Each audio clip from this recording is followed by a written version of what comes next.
I never noticed before and make me go, whoa.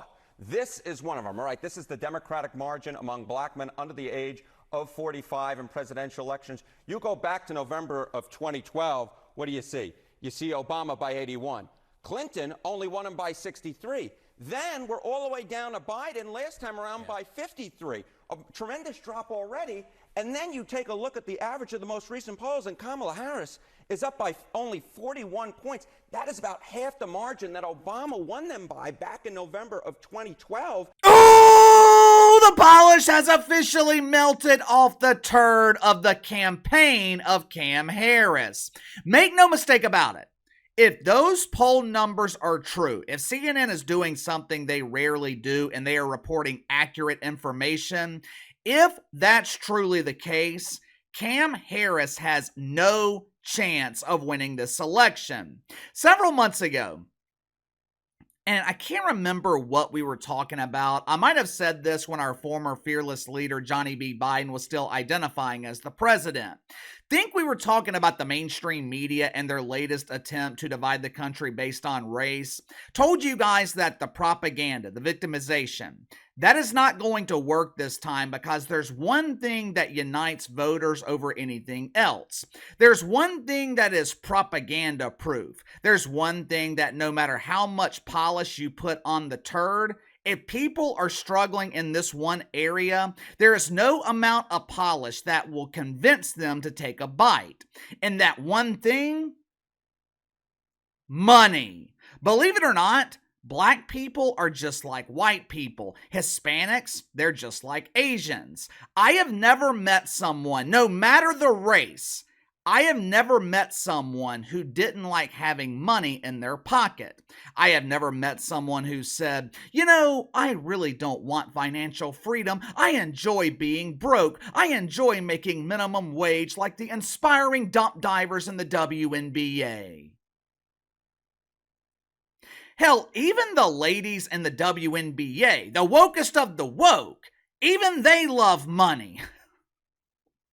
You know, the biggest problem for cackling Cam Harris, besides the fact that she is completely incompetent, lacks judgment, and selected a vice president who thinks tampons can soothe hemorrhoids in the male boodle. Hell, there are so many problems with Cam Harris, it's hard to know what the biggest problem is. Every time I talk about her, I feel like I'm highlighting the newest biggest problem. But as of this moment, the biggest problem for Cam Harris, she can't distance herself from the last 4 years. She cannot distance herself from the disaster known as Johnny B. Biden. Now, that doesn't mean she's not trying. She's tried to turn on the charm. She has tried to cackle her way into your good graces. Problem is, it ain't working. And it's not working because Cam Harris isn't charismatic enough to cover the lies. And even if she was, it's hard to convince people things are going well, hard to convince people that you have the solution to the problems that you created when their bank account and their gas tank are sharing the same problem. If you haven't already, make sure to like and subscribe. You can follow me on Twitter at KC_BTL84. Link to the second channel, description below. Earlier this morning on the second channel, we talked about the decline of the NFL. Yesterday in the NFL was just bad. So head over to the second channel and check it out. Let's go and get to the sponsor for today's video, my good friends over at Fluffernoggin. Me personally, I am not a big snacker, but if there's one time of year where I snack more than others, it's during football season. One of my favorite snacks to eat while I'm watching NFL Red Zone on Sunday afternoons, beef jerky. Problem is, a lot of beef jerky tastes like you're biting into a flat tire. Good news is, I no longer have that problem because I started buying gourmet craft beef jerky from Fluffernoggin. Now, you're probably thinking, what the hell is a Fluffernoggin? Fluffernoggin is gourmet beef jerky that is made with 100% organic brisket right here in America. Don't have to worry about consuming foreign cows. These cows are homegrown. Each recipe from Fluffernoggin, it is handcrafted with the perfect amount of seasoning. First beef jerky I have ever tasted that literally melts in your mouth. No bullshit. It actually melts in your mouth. Fluffernoggin comes in a variety of flavors: mango habanero, Korean barbecue. They've even got a flavor called Carolina Reaper for those looking for serious heat. Or, if you're like me, you'll go with my newest favorite flavor, sea salt and honey pepper. Fluffernoggin's running a special right now where you can get 5 bags for $50 along with free shipping. So click the link in the description below. Use my promo code BTL at checkout. Get your first 5 bags of Fluffernoggin today. You know, since Cam Harris is declining faster than the quality of play in the NFL, the woke media is in a full-blown panic. In the media, they are projecting their fear onto you. When people are scared, especially weak people, they have a tendency to try to convince people to join their side. For example, the dork in high school who throws a rock at you then immediately hides his hand when you approach him to kick his ass. Or he screams like a prepubescent boy, drawing the attention of the teachers. He knows you're going to kick his ass later, so he tries to convince people that you're bullying him. He tries to convince people to stick up for him when the inevitable boot makes contact with his soft ass. That's who these people in the media are. Most of these people working in the media, they were the dorks you went to high school with. They were the kids who were always clean because their heads were constantly being washed in the toilet. Right now, the media is pushing the narrative of fear. Oh my, I'm so scared. This orange man is so dangerous. He worships at the altar of Adolf. He wants to put the media in camps. Oh, I'm afraid of camping. What if we're attacked by a spider? The orange man can't win. Oh.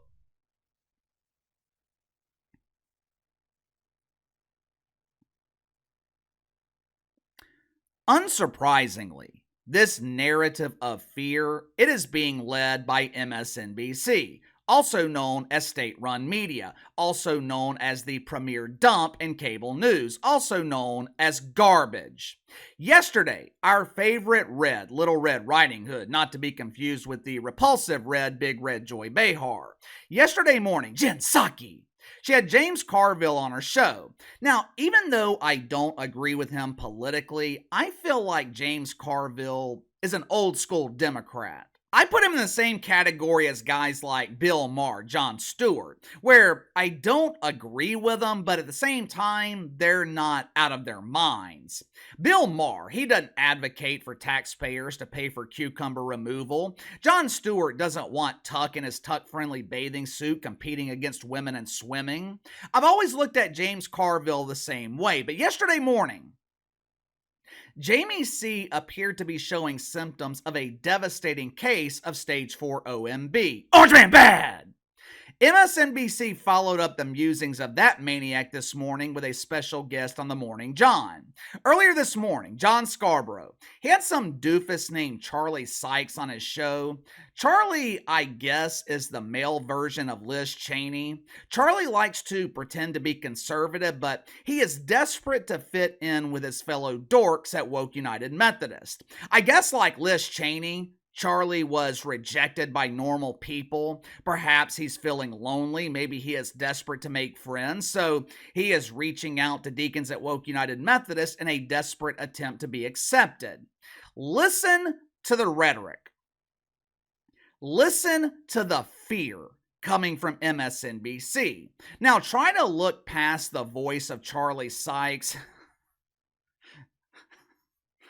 Poor guy. If there wasn't video footage of this segment, I would think that Joe Scarborough was speaking to a prepubescent admirer of Megan Rapinoe. But listen to the fear that MSNBC is trying to instill in you and me. Watch for yourself. It seems like you're saying we should go back to scaring people because that's what they need to hear. Is that what they need in this moment? Or how do you explain the shift, do you think? I did not realize when I said that he would actually go on television and say, I'm going to use the military to round up my political enemies. When I said that, I didn't know that he was going to schedule a rally at Madison Square Garden to mimic the Nazi rally of 10 February 1939. This is not a normal election. This is not Dukakis versus Bush. That this is not Republican versus Democrat. This is not left versus right. We are talking about the possibility of the return to power of a convicted felon, rapey seditionist who threatens to undo the constitutional order. And there's nothing conservative about that. You're talking about somebody who kowtows to dictators. Look at the people who have been the Republican Party, who have been conservative leaders, whether it's Mike Pence or whether it's Dick Cheney or whether it's, Liz Cheney herself. First of all, let me drop a little knowledge on Chuck. He's trying to convince you to vote for Cam Harris because Mike Spence turned his back on the Trumper after Donald Trump realized that Mike Spence was a coward and completely useless. Let me give some advice to Chuck Sykes.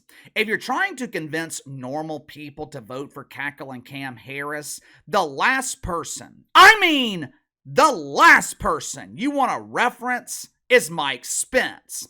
Mike Spence couldn't win an election if he was the only person on the ballot. I would vote for a Bunyan before I voted for Mike Spence. There's a reason the mainstream media is doing this. This is the same strategy that I told you guys they were going to use with Johnny B. Biden. Initially, they were not using this strategy with Cam Harris. Initially, they were trying to push her as a newcomer, the newest star in the Democratic Party. Ooh, a star is born. Our queen has risen from the shadows of John Biden, and she is here to be our savior.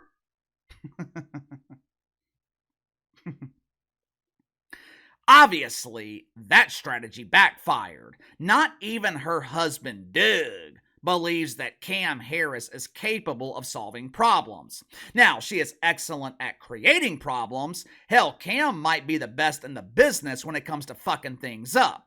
Just ask the agents patrolling our southern border. They are constantly bragging about Cam's ability to destroy things. But the reason the mainstream media is using fear in a desperate attempt to save the campaign of Cam Harris, it's their only play. This is their only hope. It's the only option they have. I mean, seriously, what other strategy can they go with? Can't rely on Cam Harris during interviews, can't rely on her during debates, can't fall back on her charisma. It doesn't exist. Damn sure can't rely on her vice president. He is too busy sticking tampons in electrical sockets. Their only hope to win this election is to scare you into voting for Cam Harris. Their only hope is to demonize the Trumper by using the same dangerous rhetoric they accuse him of using and hope that's enough to convince you. But I just have a strong feeling it's not going to be enough. What about you? Will the strategy of fear work? Will it be effective? Is this a sign that the mainstream media is past the point of desperation? You tell me. Sound off in the comments below. Like, subscribe, share the video. Appreciate your support. Best way to contact me is by email at btlkc84@gmail.com, and I'll see you guys later.